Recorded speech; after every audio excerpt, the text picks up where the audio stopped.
அந்த அளவுக்கு சிறப்பான ஒரு அதாவது எப்படி சொல்கிறது, இன்ஃப்ளூயன்ஸ், செல்வாக்குமிக்க ஒரு மனிதர். வெறும் சினிமாக்காரர் என்பதை தாண்டி இந்தியாவின் ஆளும் வர்க்கம் அவருக்கு முன்னால் எழுந்து நிற்கிறது. அந்த ரஜினிகாந்தை பற்றி நீங்கள் யார் சார்னு ஒருத்தன் கேட்டான். அது தாங்க முடியல அவரால். மெட்ராஸ் ஏர்போர்ட்டில் வந்து இறங்கினோன்னே வெடிச்சார். நீங்கள் பார்த்துருப்பீங்க. ஏன்னாரு. அப்படிலாம் அவர் பேசக்கூடியவர் இல்லை. ஆனால் நீங்கள் அரசியல் தலைவராக வந்த பிறகு உங்களை வந்து உங்களுடைய ஒவ்வொரு செயல்பாடுகளையும் ரொம்ப நுணுக்கமாக ஆராய்ந்து உங்களை விசாரணை கூண்டில் ஏற்றக்கூடிய உரிமை எனக்கு இருக்கிறது. எனக்கு என்றால் தனிப்பட்ட எனக்கு மட்டுமல்ல, இந்த நாட்டில் பிறந்த தெருவில் ரிக்ஷா ஓட்டுறான்ல, அவனுக்கு சொந்தம் இந்த தேசம். அவன் உங்களை கேள்வி கேட்பான். இந்த புரிதல் இல்லாமல் நான் எவ்வளோ நேரம் பேசினா உங்களுக்கு என்ன சார்ன்ற வார்த்தையே வந்து அவர் இன்னமும் அரசியல்வாதியாக மனதளவில் மாறவில்லை என்பதைத்தான் காட்டுகிறது. மக்கள் பிரச்சனைகளை பற்றி பேசாமல் திமுக தீய சக்தின்னு பொதுவாக பேசிட்டு போனால் என்ன இருக்காது.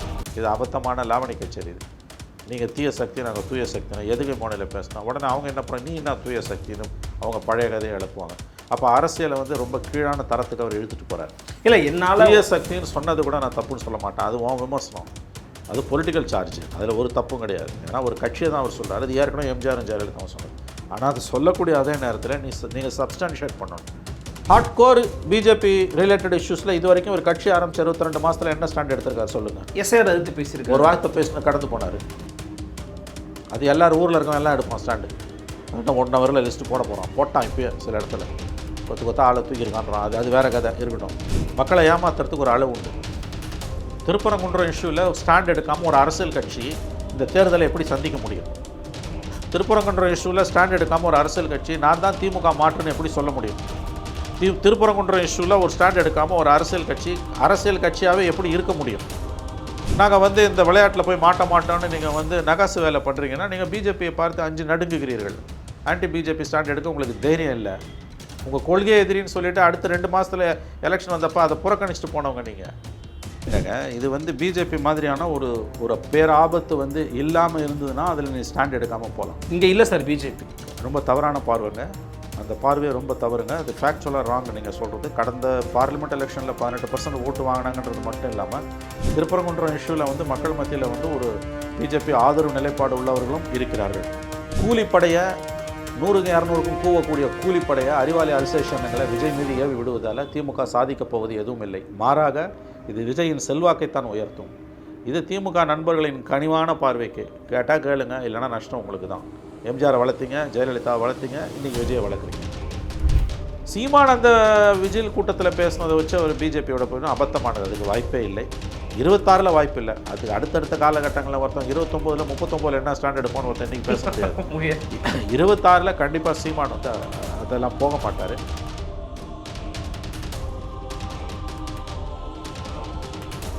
அன்னை பர்னிச்சர்ஸ், அன்னை திருமண சீர்வரிசை பொருட்கள், டிவி, ஃபிரிட்ஜ், வாஷிங் மெஷின் உள்ளிட்ட 200க்கும் மேற்பட்ட பொருட்கள் அடங்கிய திருமண சீர்வரிசை ரூபாய் 99,000 மட்டுமே. தமிழகம் முழுவதும் இலவச டோர் டெலிவரி. தொடர்புக்கு 7550 144440 9345044044. நிம்மதி ப்ராப்பர்ட்டி மேனேஜ்மெண்ட். கான்டாக்ட் 7667008999. நலம் தரும் நல்லார் சித்த மருத்துவமனை. இதய நோய், சர்க்கரை நோய், பக்கவாதம், சிறுநீரக பிரச்சனை, தண்டுவடம் மற்றும் மூட்டு பிரச்சனைகளுக்கு மிகச்சிறந்த மருத்துவமனை. கிருஷ்ணகிரி, சென்னை மற்றும் மதுரை. தொடர்புக்கு 8807666117 மற்றும் 8807666118. ஃபோர்த் ஸ்டேட் தமிழ் நேயர்களுக்கு அருள்மொழிவர்மணி அன்பார்ந்த வணக்கங்கள். இது உங்கள் ஃபோர்த் ஸ்டேட் தமிழ் வழங்கும் பெருதனும் பெருதுகள் நிகழ்ச்சி. நம்முடன் இன்றைக்கு மீண்டும் இணைகிறார் மூத்த பத்திரிகையாளர் திரு மணி அவர்கள். வணக்கம் சார். வணக்கம் சார். இப்போது தாவேகாவின் விஜய் அவர்கள் இந்த பிரச்சார பொதுக்கூட்டத்தை முடித்த பிறகு வரக்கூடிய விமர்சனங்கள் கலவையான விமர்சனம் வந்துகிட்டு இருக்குது. இருந்தாலும் அவருடைய பதில்கள் இருக்குல்ல, அவர் முதலமைச்சரை நோக்கி எழுப்பக்கூடிய கேள்விகளாக இருக்கட்டும் அல்லது பொது தளத்தில் வைக்கக்கூடிய விமர்சனங்களுக்கு பதிலடி கொடுக்குறாரு. குறிப்பாக ஒரு உதாரணத்துக்கு சொல்கிறேனே, நீங்களே கூட பல முறை வந்து அவர் என்ன பேசுகிறாரு, யாருக்கு பேசுகிறாங்க தெளிவாக இருக்கணுங்க. என்னங்க 10 நிமிஷம் பேசுகிறாரெல்லாம் பல முறை நம்மளோட இன்டர்வியூ நீங்கள் கேட்டிருக்கீங்க. அவர் கேட்குறாரு, நான் எத்தனை நிமிஷம் பேசினா உங்களுக்கு என்ன, நான் யார்கிட்ட பேசினா உங்களுக்கு என்ன அப்படின்னு கேட்கக்கூடிய கேள்விகள் பொதுத்தளத்துக்கு பதில் கொடுக்குறார் விஜய். எப்படி புரிஞ்சுக்கலாம்? இன்னும் அவர் பக்குவம் அடையவில்லை. ஒரு பக்குவமான அரசியல்வாதியாக அவர் வரவில்லை என்பதைத்தான் காட்டுகிறது. விமர்சனங்களை தனிப்பட்ட முறையில் அவர் எடுத்துக்கொள்கிறார். சினிமாக்காரர்கள் அரசியல்வாதிகளானால் வரக்கூடிய மிகப்பெரிய சிக்கல் இதுதான். அது ரஜினிகாந்தாக இருக்கட்டும், விஜயகாந்தாக இருக்கட்டும். பட் இதில் ஓரளவு கமல் வந்து மெச்சூர்டாக தான் இருந்தார் நான் சொல்லுவேன். நான் இந்த விமர்சனங்கள் அத்தனையும் சினிமாக்காரர்கள் வந்து அவங்க சினிமா வாழ்க்கையில் அவங்க சொல்கிறத எழுதிக்கிட்டு போகிற ரிப்போர்ட்டர்ஸை தான் பார்த்துருப்பாங்க. கேள்வி கேட்குற ரிப்போர்ட்டர்ஸே பார்த்துருக்க மாட்டாங்க. யாராவது கேள்வி கேட்டால் அவங்களுக்கு வந்து பயங்கர கோபம் வந்துடும். அதை பர்சனலாக அவங்க எடுத்துப்பாங்க. ரஜினிகாந்த் போனார் தூத்துக்குடியில், ஹாஸ்பிட்டலில் படுத்துருக்கும்போது அவங்க அடிப்பட்டு கிடந்த ஒருத்தன் கேட்டான், நீங்கள் யாருன்னா? ரஜினி வாழ்க்கையிலே அப்படி ஒரு சிறப்பான சம்பவத்தை பார்த்துருக்க மாட்டார். அதை யார் சார் நீங்கள்? தாங்க முடியல அவரால். சில ஆயிரம் கோடிக்கு அதிபதி, சூப்பர் ஸ்டாரு, மோடி பிரதம மந்திரியாக பதவி இருக்கும்போது 3 முறை நேரில் அழைத்து அவரை வந்து சிறப்பு விருந்தினர் பட்டியலில் உட்கார வச்சார். அது 3வது முறை மோடி பிரதமராக பதவி இருக்கும்போது, 2வது முறை மோடி பிரதமராக பதவி இருக்கும்போது க்ரௌடு வந்து சீட்டிங் அரேஞ்ச்மெண்ட்டில் ரஜினிக்கு மட்டும்தான் சீட்டு, அவங்க மனைவி லதா ரஜினிகாந்துக்கு சீட் இல்லை. உத்தரப்பிரதேஷ் சீஃப் செக்ரட்டரியோட சீட்டை காலி பண்ணி லதா ரஜினிகாந்துக்கு கொடுத்தாங்க. அந்த அளவுக்கு சிறப்பான ஒரு அதாவது எப்படி சொல்கிறது, இன்ஃப்ளூயன்ஸ், செல்வாக்குமிக்க ஒரு மனிதர். வெறும் சினிமாக்காரர் என்பதை தாண்டி இந்தியாவின் ஆளும் வர்க்கம் அவருக்கு முன்னால் எழுந்து நிற்கிறது. அந்த ரஜினிகாந்தை பார்த்து நீங்கள் யார் சார்னு ஒருத்தன் கேட்டான். அது தாங்க முடியல அவரால். மெட்ராஸ் ஏர்போர்ட்டில் வந்து இறங்கினோன்னே வெடிச்சார். நீங்கள் பார்த்துருப்பீங்க. ஏன்னார். அப்படிலாம் அவர் பேசக்கூடியவர் இல்லை. அதாவது தன் தரம் குறைந்து தானே குறைத்து கொண்டு ரொம்ப மலிவான முறையில் நடந்து கொண்டார். ரொம்ப அற்பத்தனமாக நடந்து கொண்டார் ரஜினி. அன்னைக்கு பார்த்துருப்பீங்க. அன்றைக்கி அதுதான் சினிமாக்காரர்களோட இயல்பு. அவர்கள் அரசியல்வாதியாக மாறினால் அந்த நுவான்சஸ் அவங்களுக்கு புரியல. ஏன்னா அரசியல்வாதின்னா நீ பெரிய அரசியல் தலைவராக இருப்ப, பல ஆயிரம் கோடிக்கு அதிபதியாக கூட இருப்ப, மந்திரியாக இருப்ப. ஆனால் ஒரு சாதாரண மனுஷன் கேர் ஆஃப் பிளாட்ஃபார்த்தில் தூங்கக்கூடிய ஒரு கட்சி தொண்டனாக இருக்கட்டும், ஒரு ரிப்போர்ட்டராக இருக்கட்டும், கால் மேலே கால் போட்டு உன்னை கேள்வி கேட்பான். அது உனக்கு அந்த இயல்பு வேணும். உனக்கு ஜெயலலிதா, கருணாநிதி, எம்ஜிஆர் எல்லாருக்குமே வந்தது. அதுவே அவருக்கு புரியல. அதனால் விளைவு தான் வந்து நேற்றைய ஸ்பீச்சில் வந்து நான் 9 நிமிஷம் பேசினேன், 10 நிமிஷம் பேசினேன், நான் எவ்வளோ நிமிஷம் பேசினா உங்களுக்கு என்ன சார்ன்றாரு. இந்த வார்த்தையே தப்பு. நீங்கள் பொது வாழ்க்கைக்கு வந்துட்டீங்க. உங்களுடைய எல்லா செயல்பாடுகளும், குறிப்பாக உங்களுடைய அரசியல் செயல்பாடுகள் எல்லாம் மிக கடுமையான விமர்சனத்துக்கு உள்ளாக்கப்படும். உங்களுடைய அத்தனை செயல்பாடுகளும் மட்டைக்கு 2 கீற்றாக கிழித்தெறியப்படும். மிக கடுமையான விமர்சனத்திற்கு நீங்கள் உள்ளாக்கப்படுவீர்கள். ஆகவே இந்த அடிப்படை புரிதல் இல்லாமல் தான் நேற்று அவர் பேசினார். அப்புறம் அவர் என்ன சொல்கிறாரு, இதுனா பேசினா பத்தாது, அரசியல் பேசும், இது அரசியல்னா வேறு எது அரசியல்ன்றார். இப்போ நம்மை போன்றவர்கள் பேசுவதெல்லாம் அவர் உன்னிப்பாக பார்க்கிறார். நான் என்ன சொல்லலை, பொதுவாக சொல்கிறேன். நான் சமூக வலைதளங்களில் அவர் உன்னிப்பாக பார்க்குறாரு. அதனால தான் இந்த விமர்சனங்கள் அவர் டிஸ்டர்ப் பண்ணுது. அதனால தான் நான் 9 நிமிஷம் பேசினா, 10 நிமிஷம், எவ்வளோ நிமிஷம் பேசினா உங்களுக்கு என்ன? அந்த கேள்வியே தப்பு. நீங்கள் எங்கிட்ட பேசுகிறீங்க சார். நீங்கள் முதலமைச்சராக வரணும்னு விரும்புகிறீங்க, திமுகவுக்கு மாற்று தாவே காண்றீங்க, நீங்கள் அரசியல் கட்சி நடத்துகிறீங்க, எங்கிட்ட ஓட்டு கேட்குறீங்க. எங்கிட்ட நீங்கள் ஓட்டு கேட்குறேன்னா உன்னை விமர்சிக்கிறதுக்கான எல்லா உரிமையும் எனக்கு இருக்குது. நீங்கள் வெறும் சினிமா நடிகனாக இருந்தால் உங்களை பற்றி எந்த கருத்தும் நான் சொல்ல மாட்டேன், கண்டிப்பாக சொல்ல மாட்டேன். எனக்கு உங்களுக்கு அந்த சினிமாவுக்கு எனக்கு எந்த சம்மந்தமும் இல்லை. நீங்கள் அவர் திரைப்படத்தை பார்த்ததும் கிடையாது. பிடிச்சா பார்ப்பேன், இல்லை எழுந்திரிச்சு போயிட்டே இருப்பேன், இல்லை டிவி ஆஃப் பண்ணுவேன், அவ்வளோதான். நேரில் விஜயை பார்த்தா கூட நான் அவர் சினிமா நடிகராக இருக்கும் பட்சத்தில் எதுவும் பேச மாட்டேன். நேரடியில் எனக்கும் அவருடைய சினிமாவுக்கும் எந்த சம்மந்தம் இல்லை. ஆனால் நீங்கள் அரசியல் தலைவராக வந்த பிறகு உங்களை வந்து ஒவ்வொரு செயல்பாடுகளையும் ரொம்ப நுணுக்கமாக ஆராய்ந்து உங்களை விசாரணை கூண்டில் ஏற்றக்கூடிய உரிமை எனக்கு இருக்கிறது. எனக்கு என்றால் தனிப்பட்ட எனக்கு மட்டுமல்ல, இந்த நாட்டில் பிறந்த, தெருவில் ரிக்ஷா ஓட்டுறான்ல அவனுக்கு சொந்தம் இந்த தேசம். அவன் உங்களை கேள்வி கேட்பான். இந்த புரிதல் இல்லாமல் நான் எவ்வளோ நேரம் பேசினா உங்களுக்கு என்ன சார்ன்ற வார்த்தையே வந்து அவர் இன்னமும் அரசியல்வாதியாக மனதளவில் மாறவில்லை என்பதைத்தான் காட்டுகிறது. விஷயங்களை பேசியிருக்காரு, சிலதை பேசியிருக்காரு. ஆனால் அவர் பேசியதை விட பேசாமல் விட்டது தான் அதிகம். திமுகவை தீய சக்தின்னு சொல்கிறது வந்து சொல்லாடல். அதை தாண்டி அது போகணும். இன்ஃபேக்ட் இந்த தீய சக்தின்றது எம்ஜிஆரும் ஜெயலலிதாவும் சொன்னாங்கன்றார் அவர். உண்மைதான். ஒரிஜினலாக எம்ஜிஆர் சொன்னது கருணாநிதி ஒரு தீய சக்தின்னு. 1970களின் மத்தியிலையும் 80களிலும் எம்ஜிஆரோட ஃபேமஸான ஸ்டேட்மெண்ட் கருணாநிதி ஒரு தீய சக்தி. திமுக சொல்லலை. அதுக்கு பிறகு அது திமுகவாக மருவியது, திமுக ஒரு தீய சக்தி என்று. இன்னும் சொல்ல போனால் கலைஞர் அவர்களை வந்து தீய சக்தி என்று எம்ஜிஆர் சொல்லுகிறார் என்று சில செய்தியாளர்கள் போய் எம்ஜிஆரிடமே முறையிட்டார்கள், நீங்கள் அப்படி சொல்ல வேண்டாம் என்று. அதற்கு எம்ஜிஆர் சொன்ன பதில் ரொம்ப வினோதமானது. அதை எம்ஜிஆரிடம் சொல்லி அந்த பதிலை வாங்கிய ஒரு செய்தியாளர் இன்று அவர் இல்லை, இறந்து விட்டார். அவர் என்னிடம் கூறியிருக்கிறார். அதை நான் பொதுவெளியில் சொல்ல முடியாது. தான் ஏன் கருணாநிதியை தீய சக்தி என்று சொல்லுகிறேன் என்று எம்ஜிஆர் கொடுத்த விளக்கம் என்பது ரொம்ப சுவாரஸ்யமானது. எனவே அது நாம் இன்று பொதுவெளியில் வைக்க வேண்டிய அவசியம் இல்லை. ஏனெனில் மறைந்த தலைவர்களை பற்றி நாம் கூடிய வரையில் எதிர்மறையாக விமர்சிப்பதை, தனிப்பட்ட முறையில் விமர்சிப்பதை தவிர்க்க வேண்டும். ஓகே, நான் ஏன் சொல்கிறேன்னா, முதல்ல இந்த தீய சக்தி என்பது திமுகவை கலைஞர் எம்ஜிஆர் சொல்லலை, கருணாநிதி ஒரு தீய சக்தி என்றார். பிற்பாடு திமுக தீய சக்தி என்று கலைஞர் ஜெயலலிதாவும் எம்ஜிஆரும், குறிப்பாக எம்ஜிஆர் சொன்னார். அதுக்கு பிறகு ஜெயலலிதாவும் சொன்னாங்க. ஜெயலலிதாவோட இறுதி ஆட்சி காலத்தில் கூட அவங்க தீய சக்தி என்று சொல்கிறத குறைச்சிக்கிட்டாங்க, ரொம்பவே குறைச்சிக்கிட்டாங்க. ஜெயலலிதா மரணத்துக்கு பிறகு, ஜெயலலிதா மறைவுக்கு பிறகு அதிமுகவினர் எனக்கு தெரிஞ்சு யாரும் திமுகவை தீய சக்தி என்றெல்லாம் சொன்னதாக எனக்கு நினைவில்லை. ரொம்ப அங்கொன்றும் இங்கொன்றுமாக யாராவது சொல்லியிருக்கலாம். அது பொதுவெளியிலிருந்தே மறைந்து போன ஒரு விமர்சனம். அவர்களே மறந்த ஒன்றை சொல்ல தவறிய ஒன்றை ஜெயலலிதா மரணித்து கிட்டத்தட்ட 9 ஆண்டுகள் முடிந்து விட்டது. இன்றைக்கு இவர் கிளப்புகிறார். அதன் மூலம் தான் திமுகவுக்கு மாற்று, திமுக தான் தன்னுடைய பிரதான எதிரி அந்த தன்னுடைய இரட்டை இலக்குகளை இவர் அடைய முற்படுகிறார். தப்பு ஒன்றுமே இல்லை, தாராளமாக சொல்லிட்டு போட்டோம். ஆனால் அதை சொல்லக்கூடிய அதே நேரத்தில் திமுக அரசாங்கத்தோட தவறுகளை, குறிப்பாக அவர்கள் அதிகாரத்தில் இருப்பதால் அந்த தவறுகளை சுட்டி காட்டுவதில், செலுத்த வேண்டிய கவனத்தில் அந்த சொல்லில் சுட்டி காமிச்சா அதுக்கு ஒரு அர்த்தமும் கிடையாது. எவ்வளவோ தவறுகள் நடந்துகிட்டு இருக்குது. இந்த ஆட்சியோட அலங்கோலங்கள் வந்து நிரம்ப இருக்குது. பொதுவெளியில் இருக்கக்கூடிய மத்திய அரசாங்கத்துடைய புள்ளி விவரங்கள், மாநில அரசின் புள்ளி விவரங்கள், நீதிமன்றங்களின் கண்டனங்கள், திமுக உறுப்பினர்களே ஒருவர் மீது ஒருவர் சேற்றை வாரி அடித்துக் கொள்வது, இது எல்லாத்தையும் பொதுவெளியில் வச்சாலே போதும். ஆட்சியில் நடக்கக்கூடிய அலங்கோலங்கள் எந்த அளவுக்கு வந்து இன்றைக்கு வந்து திமுகவுக்கு ஒரு பெரிய சவாலாக உருவெடுத்திருக்கிறது, 2வது முறையாக வெற்றி பெறுவதில் என்பதை மக்கள் புரிந்து கொள்வார்கள். அதையெல்லாம் விட்டுட்டு அவர் வந்து அந்த கல்வி இடைநிற்றலை பற்றி பேசுகிறாரு. 207 பள்ளிகள் மூடப்பட்டிருக்கின்றன. ஆக்சுவல் ஸ்டாட்டிஸ்டிக்ஸ் வந்து கல்வி இடைநிற்றலில் தமிழ்நாடு மற்ற மாநிலங்களோட முன்னணியில் இருக்குது. அந்த பள்ளிகள் மூடினது ஒரு இடர்பாடு தான். ஆனால் செங்கோட்டையன் கல்வித்துறை அமைச்சராக இருக்கும்போதே இந்த சீர்கேடு தொடங்கிவிட்டது.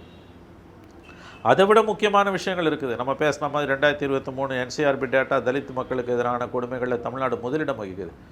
அதை ஏன் அவர் சொல்லலை நேற்றைய கூட்டத்தில் எனக்கு புரியல. அவர் சுற்றி இருக்கக்கூடியவர்கள் வந்து திமுக இன்ஃப்ளூயன்ஸில் இருக்காங்களா, எழுதி கொடுக்காம விட்டுட்டாங்களா, டபுள் கேம் ஆடுறாங்களா தெரியல. அல்லது விஜய் வந்து பேஜ் 1 பேப்பர்ஸை கூட படிக்கிறது இல்லைன்றதுக்கான அளவுகோல் இது. அவருக்கே தெரியணும் இதெல்லாம் பார்த்து. எம்நேரா ஸ்கீம் மேட்டரும் பற்றி அறிஞ்சுக்கிட்டு 100 நாள் வேலை திட்டத்தில் வந்து இன்றைக்கி தமிழ்நாடு மிகப்பெரிய அளவில் இழப்பை சந்திக்க போகுது. எல்லா மாநிலங்களுமே 4,000 கோடிக்கு மேலே ஆண்டுதோறும் இனிமேல் செலவு பண்ணணும். அந்த திட்டம் கொஞ்சம் கொஞ்சமாக அடுத்த 5 7 ஆண்டுகளுக்குள் மறித்து போகும். அந்த ஊற்றி மூடுறதுக்கான வேலையை மோடி திறம்பட செஞ்சுட்டார். 100 நாள் வேலை திட்டத்தை ஊற்றி மூடுற வேலையை பற்றி ஒரு காரியத்தை கூட, ஒரு வார்த்தை கூட இவர் பேசலை. யார்? விஜய். இந்த மாதிரி வந்து உங்களுக்கு அப்புறம் வந்து இதே மாதிரி வந்து அணுசக்தி துறையில் வந்து தனியார் பங்களிப்பு, இழப்பீடுகளுக்கு வந்து 3000 கோடின்னு கேப் நிர்ணயிப்பது, உச்சவரம்பு, இதெல்லாம் அவங்க கட்சியில் யாருக்காவது புரியுமா, இல்லை விஜய்க்கே புரியுமான்லாம் எனக்கு தெரியல. உடனே நீ என்ன ஆணவமாக பேசுகிறேன்னா, நான் அப்படி தான் பேசணும். மக்கள் பிரச்சனைகளை பற்றி பேசாமல் திமுக தீய சக்தின்னு பொதுவாக பேசிட்டு போனால் என்ன அர்த்தம்? அது இது அபத்தமான லாவணி கச்சேரி. இது நீங்கள் தீய சக்தி, நாங்கள் தூய சக்தினா எதுக்கு மோனையில் பேசினா உடனே அவங்க என்ன பண்ண, நீ என்ன தூய சக்தின்னு அவங்க பழைய கதையை எழுப்புவாங்க. அப்போ அரசியலை வந்து ரொம்ப கீழான தரத்துக்கு அவர் இழுத்துட்டு போகிறார். இல்லை, என்னால் தூய சக்தின்னு சொன்னது கூட நான் தப்புன்னு சொல்ல மாட்டேன். அது விமர்சனம், அது பொலிட்டிக்கல் சார்ஜ், அதில் ஒரு தப்பும் கிடையாது. ஏன்னா ஒரு கட்சியை தான் அவர் சொல்கிறார். அது ஏற்கனவே எம்ஜிஆரும் ஜெயலலிதாவும் சொன்னார். ஆனால் அது சொல்லக்கூடிய அதே நேரத்தில் நீங்கள் சப்ஸ்டான்ஷியேட் பண்ணணும். இந்த ஆட்சியோட அவலங்களை நீங்கள் பட்டியல் போட்டிங்கனாலே மக்கள் தானாக புரிஞ்சுப்பாங்க. தீய சக்தின்ற வார்த்தை தேவையா தேவையில்லையா. அதை பட்டியல் போடாமல் ஒரு வார்த்தையால் வந்து நீங்கள் விமர்சனத்தை வச்சுட்டு கடந்து போவது என்பது ஏதோ தனி மனித ஆசாபாசங்களின் அடிப்படையிலும், பர்சனலாக உங்களுக்கு திமுகவில் யாருக்கிட்டேயோ, தலைமை பொறுப்பில் இருக்க யாருக்கிட்டேயோ ஏதோ ஒரு இஷ்யூ இருக்குன்றதையும் தான் மக்கள் மன்றத்தில் நிறுவோம். நீங்கள் இதை தாண்டி உங்களோட அரசியல் என்னன்றதை பாருங்கள். என்ன நீங்கள் பிரச்சனைகளுக்கு அடிப்படையில் போராடினீங்க? முதல்ல நீங்கள் 80 நாள் பொறுத்து இப்போ தான் களத்துக்கு வரீங்க. அடுத்து எப்போ மீட்டிங் வருவீங்க? உங்களோட பாலிடிக்ஸ் என்ன? A party with zero politics. தாவேகா என்பது a party with zero politics. எந்த பிரச்சனைக்காக தெருவில் இறங்கி போராடினீங்க? இன்றைக்கி இந்தியாவே உழுக்கிற விவகாரம் 100 நாள் வேலை திட்டம். சரி, 100 நாள் வேலை திட்டத்தை கூட 2வது வை. திருப்பரங்குன்றம் இஷ்யூவில் ஒரு அரசியல் கட்சி ஸ்டாண்ட் எடுக்காமல் எப்படி இருக்க முடியும்? சமூகம் இருகூறாக பிளந்திருக்கு. திமுக கூட்டணி கட்சிகள் நீதிமன்ற தீர்ப்பு அத்துமீறியது, இது வந்து மத கலவரத்தை தூண்டுன்றாங்க, அமுல்படுத்த மாட்டேன்னு அரசாங்கம் சொல்லிடுச்சு, சுப்ரீம் கோர்ட்டுக்கு போயிருக்குது, ஹைகோர்ட்லேயும் மேட்டர் பெண்டிங். அதிமுக பாஜக கூட்டணி நீதிமன்ற தீர்ப்பு அமல்படுத்தி தீரணுன்றாங்க. நீங்கள் எங்கே நிற்கிறீங்க? You don't have the luxury of not taking a stand. இதில் ஸ்டாண்ட் எடுக்காமல் இருக்கக்கூடிய சொகுசு உங்களுக்கு இல்லை. ஏன்னா திமுகவுக்கு மாற்று தாவேக்கான்னு நீங்கள் பேசுகிறீங்க. 2 பேரும் சூழ்ச்சி பண்ணுறாங்க. திமுக பாஜக இந்த சூழ்ச்சி வழக்கில் நாங்கள் சிக்க மாட்டோம், நாங்கள் மக்கள் பக்கம் நிற்கிறோம், நாங்கள் மக்களோடு நிற்கிறோம் அப்படின்னு சொல்லி அவங்க பேசுகிறாங்க. சார், அதை விஜய் தான் சொல்லணும், தாவேக்கு ஆஃபீஸில் அறிக்கை விட்டால் தான் நான் நகருவேன்னு சொன்னால் அது நியாயமானு கேட்குறாங்க. அதாவது மக்களை முட்டாளாகிறதுக்கு ஒரு அளவு உண்டு. பெரிய புத்தாலி நினச்சிட்டு அவங்க பேசுகிறாங்க. திமுக என்ன சூழ்ச்சி பண்ணுச்சு? ஜட்ஜி தீர்ப்பு கொடுக்குறாரு தீபம் ஏற்றுன்னு. அந்த தீர்ப்பு திமுக அரசுக்கு உடன்பாடு இல்லை. பொலிட்டிக்கலாக டிஎம்கேக்கும் அலையன்ஸ் பார்ட்னர்ஸோட ஸ்டாண்டை கூட ரெண்டாவது அவை திமுக அரசுக்கு உடன்பாடு இல்லை. ஏன்னா வந்து காலகாலமாக 100 வருஷமாக இல்லாத பழக்கத்தை அவர் உடைக்கிறாரு ஜட்ஜு. அமல்படுத்த முடியாதுன்றாங்க. நீதிமன்ற அவமதிப்பை சந்திக்க தயாராக இருக்காங்க. அது சரி தப்புன்றது ஒரு பக்கம் இருக்கட்டும், அவங்க ஒரு ஸ்டாண்ட் எடுத்துட்டாங்க. இம்பீச்மெண்ட்டுக்கும் போயிட்டாங்க சார். எல்லாம் இருக்கட்டும், அவங்க ஒரு ஸ்டாண்ட் எடுத்துட்டாங்க. இந்த பக்கம் நீ வந்து நீதிமன்ற தீர்ப்பு அமல்படுத்தணும், அமல்படுத்திட்டு நீ கோர்ட்டுக்கு போகணும் ஒரு ஸ்டாண்டு. இன்னொன்று இல்லை அமல்படுத்தியே தீரணும், இந்துக்கள்னா இழித்த வாயிர்களான்னு பிஜேபியோட ஸ்டாண்டு. இதில் உன் ஸ்டாண்ட் என்ன? உனக்கு ஸ்டாண்டே இல்லாமல் ஒரு ஸ்டாண்ட் எடுக்க முடியாது. மக்கள் stand not taking a stand is not a stand. இது பீப்புள் ஸ்டாண்டுன்றது அயோக்கியத்தனமானது. மக்களை ஏமாத்துறதுக்கு ஒரு அளவு உண்டு. என்ன மக்கள் ஸ்டாண்ட், பீப்புள் ஸ்டாண்டு என்ன பீப்புள் ஸ்டாண்டு சொல்லு. சரி, நாளைக்கு நீ சிஎம் ஆகிடுற, ஒரு விபத்தின் காரணமாக முதலமைச்சர் ஆகிடுறீங்க, அரசியல் விபத்து, அப்போ என்ன பண்ணுவேன்? அப்பயும் ஸ்டாண்ட் எடுக்க மாட்டியா? அப்போ ஸ்டாண்ட் எடுப்பல்ல, அந்த ஸ்டாண்டை இப்போ எடு. இது மக்களோட ஸ்டாண்டுன்னு சொல்கிறது என்ன? மக்களை ஏமாத்துறதுக்கு ஒரு அளவு உண்டு இல்லை. டைரெக்டாக பிஜேபி எதிர்க்க உங்களுக்கு தைரியம் இல்லை. ஹார்ட் கோர் பிஜேபி ரிலேட்டட் இஷ்யூஸில் இது வரைக்கும் ஒரு கட்சி ஆரம்பிச்சு 22 மாதத்தில் என்ன ஸ்டாண்ட் எடுத்திருக்காரு சொல்லுங்கள்? எஸ்ஐஆர் எதிர்த்து பேசியிருக்காரு. ஒரு வார்த்தை பேசின கடந்து போனார். அது எல்லாரும் ஊரில் இருக்கவங்க எல்லாம் எடுப்பான் ஸ்டாண்டு. இன்னும் 1 ஹவரில் லிஸ்ட்டு போட போகிறான். போட்டான் இப்போயே சில இடத்துல கொத்தா ஆளை தூக்கியிருக்கான்றான். அது வேறு கதை இருக்கட்டும்.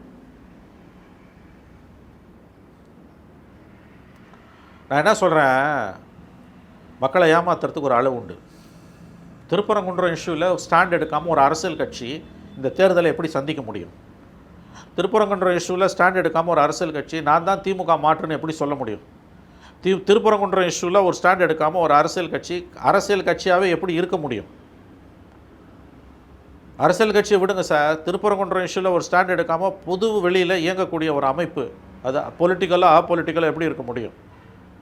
தனிநபர்களே இருக்க முடியாதுங்க. இன்றைக்கி அந்த நெருக்கடி உருவாகி இருக்குது. அப்போ எப்படி ஒரு இயக்கம், ஒரு கட்சி எப்படி இருக்க முடியும்? நீ சினிமா நடிகராக இருந்தால் கேட்க மாட்டோம். ரஜினிகாந்த்கிட்ட போய் கேட்டால் ஒரு நோ கமெண்ட்ஸ்னால் நம்ம யாரும் கண்டுக்க மாட்டோம். அவர் உரிமைங்க. அவர் ஒரு நடிகனுக்கு வந்து ஒரு கலைஞனுக்கு எல்லா இஷ்யூலையும் ஸ்டாண்ட் எடுக்கணும் அவசியம் இல்லை. அவர் ஸ்டாண்டு என்னன்னு சொல்லாமல் இருக்கிறதுக்கும் அவருக்கு உரிமைன்ட்டு நம்ம போயிடுவோம். ஆனால் நீங்கள் நாட்டு ஆளுநர் வந்து நிற்கிறீங்க, நான் தான் திமுக மாற்றுன்னு நீங்கள் சொல்கிறீங்க. அப்புறம் எப்படி வந்து இதில் ஸ்டாண்ட் இல்லாமல் இருப்பீங்க? மக்கள் யாருக்கு அதில் பூ சுற்றுறீங்க? அது என்ன மக்கள் ஸ்டாண்டு?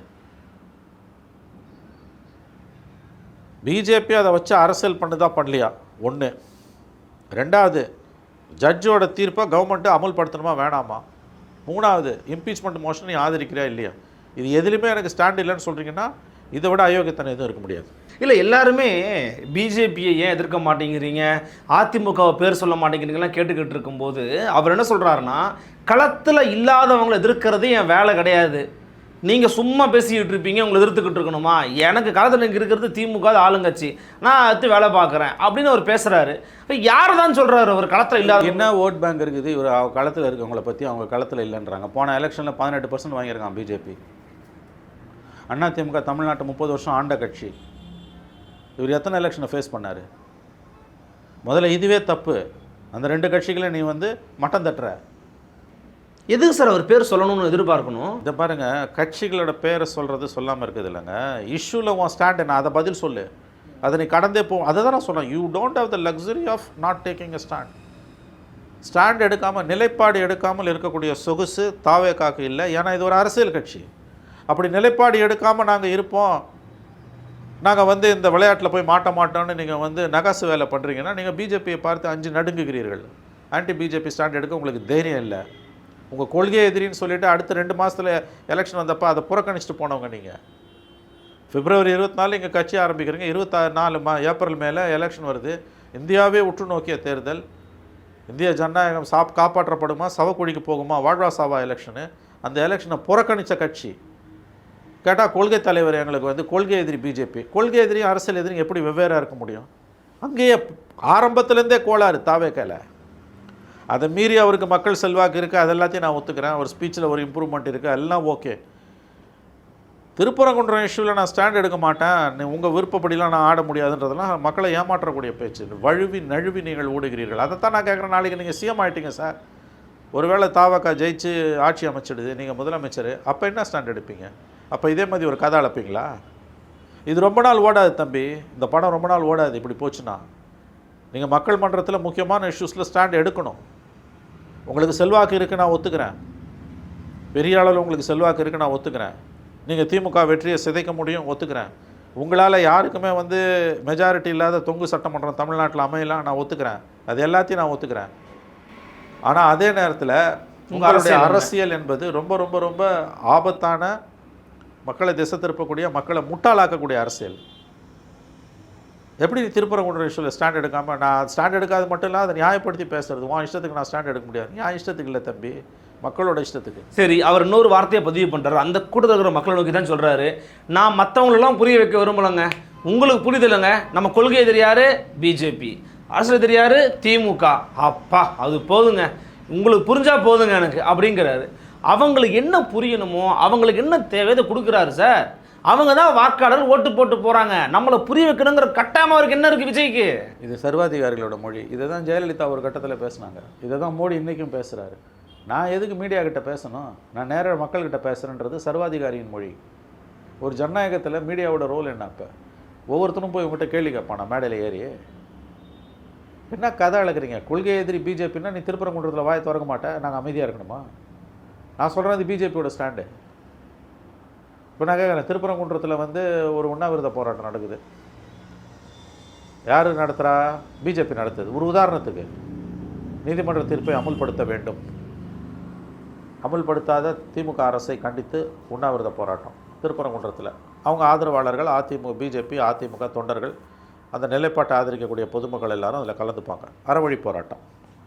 இந்த பக்கத்தில் திமுக தோழமை கட்சிகள் வந்து இது இந்த கோரிக்கையாக நியாயமற்றது, நாங்கள் இந்த போராட்டத்தில் பகுதி மக்கள் நாங்கள் கலந்து கொள்ள மாட்டோம், நாங்கள் இயல்பு வாழ்க்கையை தொடருவோம்னு கடை திறந்து வச்சு அவன் பாட்டு அவன் வேலையை பார்க்குறான். அங்கே இருக்கக்கூடிய தாவேகா தொண்டை என்ன செய்யணும்? தாவேகா தொண்டம் வந்து என்ன சார் செய்கிறது? ஒன்றும் புரியலையே, என்ன பண்ணுறதுன்னு. அரசியல் இங்கே தான் அரசியல் வருது. அந்த தம்பி இருக்காரு, அவர் தாவேகா தொண்டர், யாரும் ஒரு கடை வச்சுருக்காரு, ஒரு சின்ன கடை வச்சு, உண்மையிலே தாவேகா தான், சின்ன கடை வச்சுருக்காரு. அந்த உண்ணாவிரத போராட்டத்தில் அவர் கலந்துக்கணுமா வேணாமா? ஒன்று இந்த பக்கம் நிற்கணும், நான் அந்த பக்கம் நிற்கணும். அதாங்க அவர் என்ன பண்ணணும்? ஆனால் பிஜேபி எதிர்க்கிறாரு. நீ தானே வழிகாட்டுற, விஜய் சொல்கிறேன், நீங்கள் தானே வழிகாட்டுறீங்க. உங்கள் ஆதரவாளர்கள், விஜய் ரசிகர்களை சொல்லலை, தாவேகா தொண்டர்களை சொல்கிறீங்க. ரசிகர்களுக்கு எனக்கு எந்த சம்மந்தமும் இல்லை, தாவேகா தொண்டர்களை சொல்கிறேன். தாவேகா தொண்டர்கள் அந்த ஏரியாவில் இருக்கான், 10 கடை வச்சுருக்கான், 10 பேர். அவன் அந்த உண்ணாவிரத்தில் கலந்துக்கணுமா இல்லையா? அங்கே ஸ்டாண்ட் எடுக்க வேண்டிய நிர்பந்தம் வருது இல்லை. Not taking a stand is a ஸ்டாண்டுன்றது அயோக்கியத்தனமான வாதம். இது மக்களை முட்டாளாக்குற வேலை. பச்சையாக சொன்னால் பிஜேபி எதிர்க்க துணிச்சல் இல்லை, அந்த அச்சத்திலேருந்து இது வருகிறது. இது ரொம்ப நாள் ஓடாது, அதாவது இந்த நாடகம் ரொம்ப நாள் ஓடாது. ஆகவே கொள்கை எதிரி பிஜேபின்ட்டு இப்போ இஷ்யூஸே இல்லாமல் இருக்கும்போது தப்பிச்சுக்கலாம். பிஜேபி பற்றி ஏங்க பேசணும்? என்ன பிரச்சனை இருக்குது? ஒன்றும் இல்லை, தமிழ்நாட்டில் அவங்களுக்கு 3% ஓட்டு, நான் ஏங்க அதை அதில் லாஜிக் உண்டு, ஃபேக்சுவலாகவும் அது கரெக்டுன்னு வச்சுக்கலாம். But there is an issue, நாடே உத்து பார்க்குற ஒரு பிரச்சனை. என்டையர் மீடியா, நேஷ்னல் மீடியா கவனம், இன்டர்நேஷ்னல் மீடியா எழுதுது, பேசுது. அதில் எப்படி ஒரு திமுகவுக்கு மாற்று சொல்லக்கூடிய கட்சி ஸ்டாண்ட் எடுக்காமல் எப்படி இருக்க முடியும்? நான் ஸ்டாண்ட் எடுன்னு சொல்கிறதுக்கு உங்களுக்கு என்ன மாறா ஒரு ஸ்டாண்ட் எடுன்னு சொல்கிறவங்கள பார்த்து கோபப்படுகிறார். உங்களுக்கு ஸ்டாண்ட் எடுக்க தைரியம் இல்லை சார். கொள்கை எதிரி தானே சார் பிரதான எதிரி, அரசியல் எதிரியை விட. அப்போ எல்லாமே கோளாறாக இருக்குல்ல தாவேக்கால? தாவேக்கால எல்லாமே கோளாறாக இருக்குது. வரும்போது என்ன பண்ணுவேன் நீ? நான் கேட்குறேன், இப்போ வந்துடுச்சு பிரச்சனை சார். இங்கே ஹைப்போதெட்டிக்கலாக இருக்குது. ஹைப்போதெட்டிக்கல் இல்லைங்க, practical. What nonsense you are talking? எது ஹைப்போதெட்டிக்கல்? ஹலோ மிஸ்டர், எது ஹைப்போதெட்டிக்கல்? நாளைக்கு நடக்க போகுதுன்னு யூகிச்சா ஹைப்போதெட்டிக்கல் சார்? திருப்பரங்குன்றம் உங்கள் மென்னியை பிடிக்குது சார். அந்த இஷ்யூ சமூகம் இருக்கூறாக பிளந்துருக்கு சார். அதில் ஒரு கட்சி எப்படி சார் வந்து ஸ்டாண்ட் எடுக்காமல் இருக்க முடியும்? எது ஹைப்போதெட்டிக்கல்? நாளைக்கு யூனிஃபார்ம் சிவில் கோடு கொண்டு வந்தால் அவங்க ஸ்டாண்ட் என்னன்னு கேட்டால் அது ஹைப்போதெட்டிக்கல். இது திருப்பரங்குன்றம் இஷ்யூ நம்ம தலைமையில் ஏறி உட்காந்துருக்கு சார். நம்ம எல்லாரையும் பாதிக்கிற இஷ்யூ சார் இது. நீதித்துறையோட அரசாங்கத்துக்கு மோதல் இருக்குது. கட்சிகள் இருகூறாக பிளந்து கிடக்கிறாங்க. இம்பீச்மெண்ட் மோஷன் மூவ் பண்ணியிருக்கான். இதில் ஒரு அரசியல் கட்சி ஸ்டாண்ட் எடுக்கணும்னு கேட்குறது எப்படி ஹைப்போதெட்டிக்கல் ஆகும்? இது முட்டாள்தனமான வாதம். ஆகவே நீங்கள் நல்லா புரிஞ்சுக்கோங்க, நீங்கள் இந்த இஷ்யூவில் அவங்க வந்து ரொம்ப எக்ஸ்போஸ் ஆகி கிடக்கிறாங்க. இதை பின் டவுன் பண்ணுறது திமுகவால் ஏன் முடியலன்னா விஜய்க்கு இருக்கக்கூடிய செல்வாக்கு அவங்கள வந்து அலைக்கழிக்குது. இந்த சமூக வலைதளங்களில் அறிவாலி அல்சேஷன்களை உசுப்பி விடுறது மூலமாலாம் விஜயை சமாளிச்சிடலான்னு திமுக நினச்சதுன்னா ஐம் சாரி, திமுக மிகப்பெரிய வரலாற்று பிழையை செய்கிறது. தனிப்பட்ட முறையில் விஜயை இழிவுபடுத்துறது, விமர்சனம் செய்கிறது, நக்கல் பண்ணுறது, இப்படி சீப்பு பாலிடிக்ஸ் பண்ணுது திமுக. நீங்கள் சித்தாந்த ரீதியாக விஜயை வந்து வீழ்த்த முடியும். இன்றைக்கி அவர் பிஜேபியோட சார்பு நிலையில் இருக்கார். இப்போ நான் சொன்ன விஷயங்களை பேசுகிறதுக்கு, கண்ணியமாக பேசுகிறதுக்கு உங்ககிட்ட ஆள் இல்லை. நீங்கள் மாறா தனிப்பட்ட முறையில் விஜய் விமர்சனம் பண்ணும்போது விஜய் வளர்றாரு. ஒரு ப்ரோ பிஜேபி ஸ்டாண்டை எடுத்துக்கிட்டு இருக்கும்போது அவர் வளர்றாருன்னா அது தமிழ்நாட்டுக்கு ஆபத்து. திரும்பவும் சொல்கிறேன், ரொம்ப மலிவான மனிதர்களை பத்திரிகையாளர்ன்ற போர்வேலை, அரசியல் பார்வையாளர்கள் என்ற போர்வேலை, விமர்சகர்கள் என்ற போர்வேலை, சில பொற்காசுகளுக்காக திமுக விஜய் மீது ஏவி விடுகிறது. இவர்களால் திமுகவுக்கு எந்த லாபமும் கிடையாது. மாறாக இவர்கள் விஜய் மீது மக்கள் இருக்கக்கூடிய ஆதரவைத்தான் பெருக்க செய்வார்கள். நீங்கள் அவலமாக யாரையாவது விமர்சனம் பண்ணுறீங்க, இழிவாக பேசுகிறீங்கன்னா அந்த நேரம் வேணால் ரசிப்பான ஒழிய மக்கள் வெகு விரைவில் அதை ஒதுக்கிட்டு போயிடுவாங்க. ஹியூமன் சைக்காலஜி அது. விஜய்க்கு மக்கள் மத்தியில் ஒரு செல்வாக்கு இருக்குது. அந்த செல்வாக்கு உள்ள ஒரு மனிதரை நீங்கள் வந்து இன்றைக்கி அவர் தவறான பாதையில் போகும்பொழுது நீங்கள் எப்படி எதிர்கொள்ளணுன்றதுக்கு ஒரு முறை இருக்குது. அந்த முறை தெரியாமல் இன்றைக்கி சமூக வலைதளத்தில் திமுக வந்து பல லட்சக்கணக்கில் செலவு பண்ணி விஜய்க்கு எதிராக ஒரு ஸ்லாண்டர் கேம்பெயினை, அவதூறு பிரச்சாரத்தை முடுக்கி விட்டுருக்காங்க. இப்படிலாம் விஜய் நீங்கள் ஹேண்டில் பண்ண முடியாது. நான் யாரையும் பெயர் சொல்ல விரும்பலை. அந்த உத்தம புத்திரர்கள் யாருன்றது எல்லாருக்குமே தெரியும். சீப்பாக விஜயை விமர்சனம் பண்ணுறது, தனி மனித விமர்சனம் விஜய் மீது, இதெல்லாம் ரொம்ப கேவலமான ஒரு போர் தந்திரம். இதை தான் திமுக பண்ணிகிட்டு இருக்கு. இதனால் திமுக பக்கமும் இந்த அரசின் பக்கமும் இருக்கக்கூடிய நியாயங்கள் மறைக்கப்படுது. இப்படிலாம் நீ விஜய் ஹேண்டில் பண்ண முடியாது. இப்படி பண்ணினா விஜய் வளருவார். ஆகவே விஜய்க்கு மக்கள் மத்தியில் இருக்க செல்வாக்கு அடிப்படையில் பார்க்கும்பொழுது திருப்பரங்குன்றம் இஷ்யூவில் அவர் ஸ்டாண்ட் எடுக்காமல் இருக்கிறது ஆபத்தானது. இது சமூகத்துக்கான ஆபத்து. இது திமுகக்கான ஆபத்துனா நமக்கு கவலை இல்லை. அது திமுக விஜய்க்குமான பிரச்சனை. இது சமூகத்துக்கு விஜய்க்குமான பிரச்சனை. அதை தான் நான் கேட்குறேன். நான் வந்து பெரிய பெரிய வார்த்தைகளை போடுறாரு. இது வந்து மக்கள் பக்கம் நிற்கிறோம், நாங்கள் மக்கள் ஸ்டாண்டு, இந்த பக்கம் ரெண்டு பேருமே வந்து நாடகம் ஆடுறாங்க. சரி, நீ ஆட்சிக்கு வந்து என்ன பண்ணும்? அதுக்கு பதில் இல்லையா? உன் ஸ்டாண்ட் என்னான்னு கேட்கும்போது பதிலே சொல்லாமல் கடந்து போகிறன்றது போவது என்பது ரொம்ப ரொம்ப விஷமத்தனமான ஒரு அரசியல் நிலைப்பாடு. ஆக்சுவலி அதில் அவர் நிறைய விஷயங்கள் பேசினாலும் டைரெக்டாக அவருடைய அட்டாக் அப்படிங்கிறது வந்து முதலமைச்சரை நோக்கி தான் வைக்கிறாரு. முதலமைச்சர் சினிமா வசனம் பேசுகிறாரு, சிலப்பதிகார வசனமாக பேசுகிறாரு அப்படின்னு கேட்குறாரு.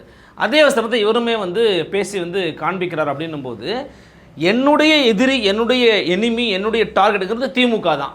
மற்ற யாருமே ரோலில் கிடையாது. இப்போ வேறு யார், அதிமுக இல்லை, பாமக இல்லை, பாஜக இல்லை, நாம் தமிழர்கள் யாருமே கிடையாது. எனக்கும் திமுகவுக்கு தான் போட்டி அப்படின்னு நிறுவுறதுங்கிறது ஒரு கட்சியினுடைய சூத்திரம் தானே. இல்லை, அதை நான் ஒத்துக்கிறேன். அதனால தான் நான் ஆரம்பத்திலே சொன்னால் அவர் தெளிவாக ஒரு எதிரியை வரையறுத்துட்டாரு. திமுகவை வீழ்த்தக்கூடிய சக்தி தாவேக்காக தான் அவர் வந்து பொசிஷனிங் பண்ணிக்கினார். அரசியலில் வந்து ரெண்டு விஷயம் ரொம்ப முக்கியம். எனிமியை ஃபிக்ஸ் பண்ணணும், தன்னை பொசிஷனிங் பண்ணணும். அது ரெண்டையும் அவர் பண்ணிட்டார். அதான் கேட்குறேன், அப்புறம் எதுக்கு அவர் பிஜேபி எதிர்க்கணும்னு எதிர்பார்க்குறீங்க?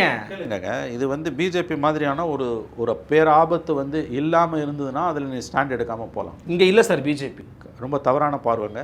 அந்த பார்வையை ரொம்ப தவறுங்க. அது ஃபேக்சுவலாக ராங் நீங்கள் சொல்கிறது. கடந்த பார்லிமெண்ட் எலெக்ஷனில் 18% ஓட்டு வாங்கினாங்கன்றது மட்டும் இல்லாமல் திருப்பரங்குன்றம் இஷ்யூவில் வந்து மக்கள் மத்தியில் வந்து ஒரு பிஜேபி ஆதரவு நிலைப்பாடு உள்ளவர்களும் இருக்கிறார்கள். அது வளர்ந்துக்கிட்டு இருக்குது. இந்த இடத்துல வந்து ஸ்டாண்ட் எடுக்காமல் ஒருத்தர் இருக்க முடியாது. எனக்கு கவலையே இல்லைன்னு அதுதான் நான் சொல்கிறேன். பிஜேபி ஃபேக்டர் இல்லைன்னா இது ஓகே. இது பாருங்க, திமுகவை நீங்கள் என்ன வேணால் விமர்சனம் பண்ணுங்கள், தீய சக்தின்னு சொல்லுங்கள், என்ன வேணால் பேசிக்குவாங்க. அது திமுகவுக்கும் தாவேக்காகுமான பிரச்சனை. நமக்கு அதில் எந்த சம்மந்தமும் கிடையாது. ஆனால் இந்த இஷ்யூவில், திருப்பரங்குன்றம் இஷ்யூவில் ஒரு ஸ்டாண்டு இல்லை எனக்கு, நான் ஸ்டாண்டு எடுன்னு என்னை கேட்குறதே பெரிய குற்றம் மாதிரி அவர் பேசுகிறாருல, இதுதான் வந்து ப்ரோ பிஜேபி லைன்.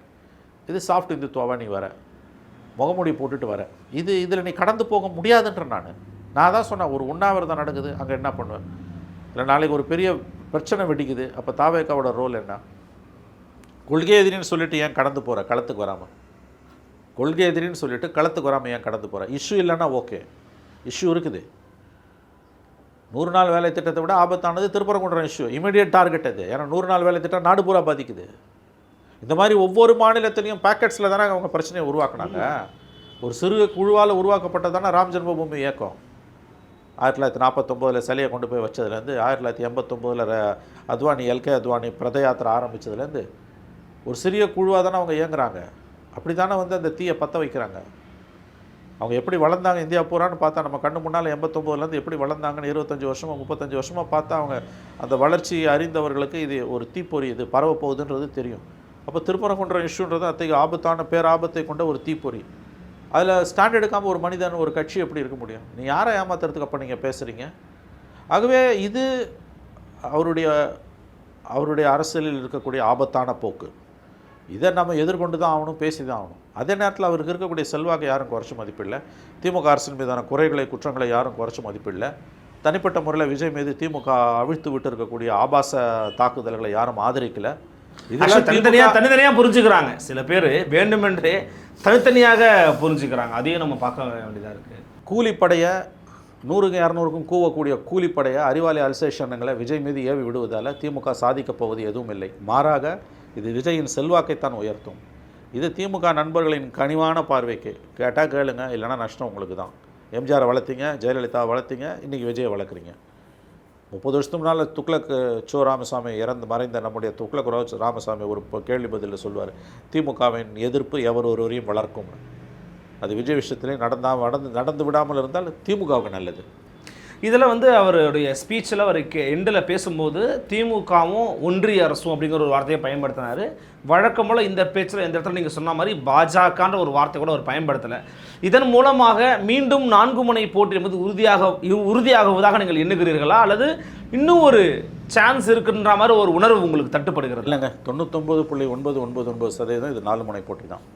அவர் கண்டிப்பாக என்டிஏக்கு போக மாட்டார். நான் அப்படித்தான் நினைக்கிறேன். மேபி 1%, 0.1% எந்த ஒரு விஷயத்திலுமே நாம் நினைப்பதற்கு எதிராக போவதற்கு 0.1% வாய்ப்புண்டு. அது இயற்கை விதி. அதை ஒதுக்கி வச்சுருக்கேன். அது விதி விலக்கு. நாம் விதியை பற்றி பேசுகிறோம். இயற்கையின் விதி அது. அதை நமக்கு பொருட்படுத்த தேவையில்லை. நான் அறிந்த வரையில் என்னுடைய அவதானிப்பு 99.99% அவர் என்டிஏக்கு போக மாட்டார். பிஜேபிக்கு அவர் போக மாட்டார். பிஜேபியோட அவர் போனார்னா ஹராக்கிரி, தற்கொலை, அரசியல் தற்கொலை. இன்றைக்கி கணிசமான அளவு இஸ்லாமிய கிறிஸ்தவர் இளைஞர்கள், இளம் பெண்கள் மத்தியில் விஜய்க்கு செல்வாக்கு இருக்கிறது. பாரம்பரியமாக திமுகவுக்கு வாக்களித்தவர்கள் இன்றைக்கு விஜய்க்கு வாக்களிக்க தயாராக இருக்கிறார்கள்.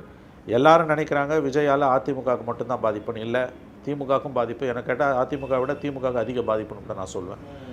ஆகவே அவர் கண்டிப்பாக, என்னுடைய கணிப்பு, அவர் 26இல் கண்டிப்பாக என்டிஏ கூட்டணிக்கு போக மாட்டார். இது 4 முனை போட்டி உறுதி என்று தான் நான் கருதுகிறேன். அதிமுகவுக்கு உள்ளே இவர் வரலை அப்படின்னா மேபி பாமகவும் தேமுதிகவும் ட்ரை பண்ணுறாங்க. அண்மையில் சீமான் இந்த விஜில் அமைப்பில் பேசுனதுனால அவரை கூட உள்ளே இழுத்துட்டு வரதுக்கு ஒரு ட்ரை பண்ணுவாங்கன்னு சொல்கிறாங்க. அதுக்கான ஒரு இண்டிகேஷனும் சொல்கிறாங்க. அப்படி உங்களுக்கு சந்தேகம் இருக்கா? சத்தியமாக இல்லை. விஜில் அமைப்பின் வரலாறு தெரிந்தவர்களுக்கு தெரியும். அது பல்வேறு விதமான முரண்பட்ட கருத்துள்ள மனிதர்களை அழைத்து விவாதங்களை நடத்தியிருக்கிறது. நான் சமீபத்தில் அதோட வேகம் குறைந்து விட்டது. 80களிலும் 90களிலும் அவர்கள் மிகப்பெரிய நிகழ்ச்சிகளை நடத்தியிருக்கிறார்கள். ஓகே. எனக்கு மறக்க முடியாத ஒரு நிகழ்வு 1991 பிப்ரவரி 16 சனிக்கிழமை ஜெர்மன் ஹால், டி நகரில் இருக்க ஜெர்மன் ஹால், இப்போ ஹார்மோனி இந்தியா பில்டிங் நன்மை ஒன்று இருக்குது. அங்கே மதியம் ஒரு 6 மணி நேரம் செக்குலரிசம் பெர்செப்ஷன் அண்ட் ப்ராக்டிஸ்னு ஒரு கருத்தரங்கம் நடந்தது. 2 தரப்பு 3 ஸ்பீக்கர்ஸ். இந்த பக்கம் செக்குலரிசம் சார்பாக மணிசங்கர் ஐயர், பிரேம்சங்கர் ஜா, ஹிந்து ராம். அந்த பக்கம் எதிர் தரப்பில் எனக்கு நானாஜி தேஷ்முக்னு மறைந்த பிஜேபி ஆர்எஸ்எஸ் லீடர் ஒருத்தர், குருமூர்த்தி இருந்தார் நினைக்கிறேன், இன்னொருத்தர் மறந்துடுச்சு எனக்கு. ஸோ 6 hours நடந்த ஒரு டிபேட். ஹிந்துராமும் பேசினார். பெரிய பிரச்சனையாக அடித்தடி லெவலுக்கெல்லாம் போச்சு. ஸோ லைவ்லி டிபேட்ஸ் அவங்க நிறையா நடத்தியிருக்காங்க விஜில் அமைப்பு. Of course it's a right wing body. இந்த முத்திரை குத்துறது தான் இன்றைக்கி தமிழ்நாட்டில் இருக்கக்கூடிய மிகப்பெரிய ஒரு சாபக்கேடாக இருக்குது. அவங்க நிறைய டிபேட்ஸை ஹார்ட்கோர் காங்கிரஸ் கம்யூனிஸ்ட் லீடர்ஸ் எல்லாம் பேசியிருக்காங்க. கம்யூனிஸ்ட் தலைவர்கள்லாம் விஜில் மேடையில் பேசியது உண்டு எனக்கு தெரிஞ்சு. காங்கிரஸ் தலைவர்கள் பேசியிருக்காங்க, தரவு செக்குலர் பர்சன்ஸ் பேசியிருக்காங்க. பிஜேபி டிஎம்கே சைடில் இருக்கு. டிஎம்கே அவங்க கூப்பிட்டதில்லை எனக்கு தெரிஞ்சு. டிஎம்கே சில பேர் நன்னன் ஐயா போயிருக்கிறதா சொன்னாங்க. இல்லை, அது இருக்கலாம், நன்னன் இருக்கலாம். எனக்கு தெரிஞ்சு அது ரொம்ப ஒரு கட்டத்தில் ஒரு காலகட்டத்தில் இந்த விஜில் அமைப்பு ஆகச்சிறந்த விவாதங்களை நடத்தியது.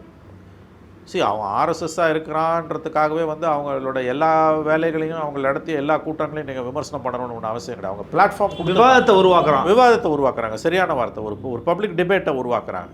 At the end of the day யார் ஒருத்தரும் அவங்க நிலைப்பாட்டிலேருந்து அவ்வளோ சீக்கிரம் மாறப்போகிறது கிடையாது. நடுப்புற டார்மெண்ட்டாக இருந்தாங்க. அவங்க நிறைய விஷயங்கள் அவங்க செய்யாமல் இருந்தாங்க. அவங்களுக்குள்ளேயே சில முரண்பாடுகள்லாம் வந்தது.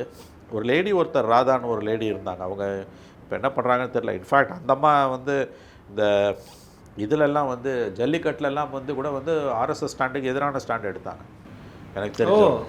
ஸோ அந்த மாதிரியான ஒரு ஃபங்க்ஷனல் ஃப்ரீடம் இருந்தது அங்கே வந்து. இந்த முத்திரை குத்துறதுன்ற சொன்ன மாதிரி ஒரு விவாதத்தை உருவாக்குற மேடை அது. அந்த மேடைகளை எல்லாருமே ஒரு காலத்தில் பயன்படுத்தியிருக்காங்க. தொடர்ச்சியாக வந்து விவாதங்களை அவங்க உருவாக்கியிருக்காங்க. சீமான் அந்த விஜில் கூட்டத்தில் பேசினதை வச்சு அவர் பிஜேபியோட போய் அபத்தமானது, அதுக்கு வாய்ப்பே இல்லை. 26 வாய்ப்பு இல்லை. அதுக்கு அடுத்தடுத்த காலகட்டங்களில் ஒருத்தன் 29 39 என்ன ஸ்டாண்ட் எடுப்பான்னு ஒருத்தன் இன்றைக்கி பேச முடியாது. 26 கண்டிப்பாக சீமான் வந்து அதெல்லாம் போக மாட்டார். விஜிலோட வரலாறு தெரிந்தவர்களுக்கு அதில் அந்த மீட்டிங்கில் ஒரு ஆச்சரியமும் இருக்காது. இப்போ இருக்க தலைமுறைக்கும் இப்போ இருக்கக்கூடிய பத்திரிகையாளர் இளைஞர்களுக்கும் அது ரொம்ப பரிச்சயம் இல்லை. ஏன்னா கடந்த 10-15 ஆண்டுகளாக 10 ஆண்டுகளுக்கு மேலாக 15 ஆண்டுகளுக்கு மேலாக அவங்க வந்து ஒரு மாதிரி டார்மெண்ட்டாக தான் இருக்காங்க. அதுக்கும் மேலே 20 வருஷமாகவே கூட நான் சொல்வேன். 80களில் இறுதியிலையும் 90களிலையும் நான் நிறையா அவங்களோட மீட்டிங்ஸ்லாம் அட்டன் பண்ணியிருக்கேன். நான் தேதியோடு நான் சொல்கிறேன் இல்லையா, விஜிலோட அந்த ஷார்ப்பாக சொல்கிறீங்களா? ஏன்னா அது பெரிய ஒரு ரொம்ப முக்கியமான ஒரு நிகழ்வு அது. அந்த மாதிரி காலம் 35 வருஷத்துக்கு முன்னால் நடந்தது. இந்த மாதிரி அமைப்புகள் நடத்தக்கூடிய விவாதங்களில் வந்து எடுத்தெடுப்பிலே அந்த அமைப்புக்கு முத்திரையை குத்தி அவன் ஆர்எஸ்எஸ், இவன் பிஜேபி, அவன் திக, இவன் கம்யூனிஸ்ட்ன்றது இது முட்டாள்தனமானது. இன்றைய காம்ப்ளிகேட்டட் வேர்ல்டில் வந்து எப்பொருள் யார் யார் வாய் கேட்பனும் அப்பொருள் மெய்ப்பொருள் காண்பது அறியும். அந்த மேடைகளில் பயன்படுத்திக்கணும்னு தான் நினைப்பாங்க. பயன்படுத்த தவறும் இல்லை, தவறும் கிடையாது, பயன்படுத்தல எந்த தவறும் இல்லை. சீமானோட கருத்துங்க, அதுக்கு எதிர்கருத்து வச்சுட்டு போங்க. அதுக்கு சீமான கழுவில் ஏற்றுறதுன்றது முட்டாள்தனமானது. உங்களுக்கு சீமானை பற்றி விமர்சிக்கிறதுக்கு உரிமை இருக்க மாதிரி சீமானுக்கு தான் விரும்புவதை பேசுவதற்கும் எல்லா உரிமையும் உண்டு. அதில் அந்த விஜய் அமைப்பில் கலந்துக்கிட்ட அந்த மேடையை வச்சு ஒரே காரணத்துக்காக பேசுவது அபத்தமானது.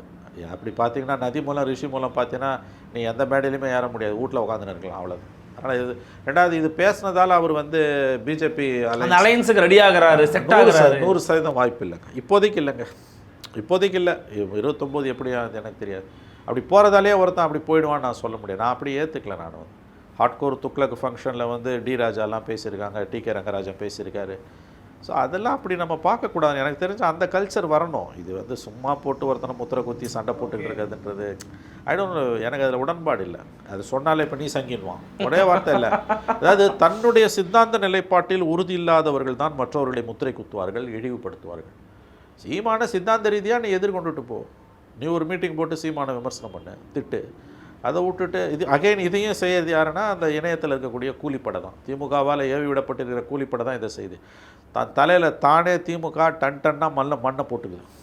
யாரையெல்லாம் இன்று திமுக வளர்த்து விடுகிறதோ அவர்களே திமுகவுக்கு சத்துருக்களாக, விரோதிகளாக மாறுவார்கள். இவர்களால் திமுகவுக்கு பெரிய நஷ்டம் ஏற்படும், எழுதி வைத்துக் கொள்ளுங்கள். வாள் எடுத்தவன் வாழால் முடியும். 4 மணி இப்படி தான் உறுதின்னு சொல்லியிருக்கிறீங்க, பொறுத்திருந்து பார்க்கலாம். மிக்க நன்றி சார். நன்றி அருள். நன்றி நண்பர்களை, சந்திக்கலாம் நண்பர்களே. நன்றி, வணக்கம்.